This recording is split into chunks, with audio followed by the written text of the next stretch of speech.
Hey guys, welcome back to the homestead. Today we're going to take on a slightly major house project. We're in a very old farmhouse. Ours was built in 1922. Like many of you, we experienced the challenges that go along with that. One of which being the very drafty winters you get. This house has aluminum siding on it that was put on probably in the maybe 60s. Underneath that, it's just the old pine. We're taking one wall, ripping all that off, replacing the windows, and hopefully getting it all put back together. We're getting a nice warm spell for about 3 days, and then after that I think it goes to the 20s. So we have to get this done pretty pronto. Basically what we're going to do is we're going to rip off all this siding right here on this wall, take these 3 windows out, replace them, and then put insulation in the walls, and then re-side the whole thing. I'm also going to build a little house around the hot water heater here. Actually, this hot water heater was inside the kitchen when we first bought the place, and then we moved it out here to, of course, have more space in that kitchen. And it's done fine out here, but in the winter time we can definitely tell a difference as far as, you know, how well it keeps up with the heat. So I'm going to build a little house around it, insulate it, and hopefully make that thing work a little bit better for us throughout the cold months. But first I've got to get these chickens moved. We just got these chickens set up in here just to work on our spring garden a little bit.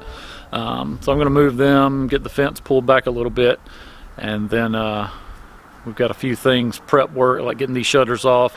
We've got a cable box back there I've got to get off the wall, and a few things like that, and then we're going to start ripping off the siding. So we're excited. We hope that this makes a huge difference for us in the winter with heating and the drafts that come in. We're getting ready to get started and take you along. So let's do this.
So, we just knocked down the wall outside right there, across there, and tomorrow we're going to finish it.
Good morning. Here we are, day number 3 on this project. I didn't do any talking yesterday because we were just in a frantic rush to get this thing sealed up, because once the windows came out they had to go back in, and so we were just kind of all out. I don't even think I stopped for lunch yesterday, and I think we finished up about 5 minutes before dark. So there was a noticeable difference this morning, but we'll have our real test in about 2 days because it's supposed to hit 22. Day 3, we're hoping to get this thing wrapped up today, get the siding put on and finished. I hope that this isn't going to take too long. I thought that the rest of this project was going to be a lot quicker than it has been, but dealing with construction from 1922, there was a lot of surprises, a lot of things we didn't expect. I mean, mainly because you know, the metal siding was put on probably in the 60s, the wood siding was put on in the 20s, and then the porches were poured after that. So we had siding, we had metal and wood siding in between the concrete and the house. So a lot of things that we just weren't necessarily expecting, that were a lot more time consuming than I had hoped. But we made it. 2 days. Hopefully we'll get this thing buttoned up today and can call it a project, and then I can get this whole garden area that was in front of it put back together, because the chickens are not happy that their nice run with their nice deep bedding that they could dig for all the bugs is now gone. But hopefully we'll get this put back together in the next couple of days. So yeah, so here we go. We're gonna try to knock this siding out hopefully in a few hours.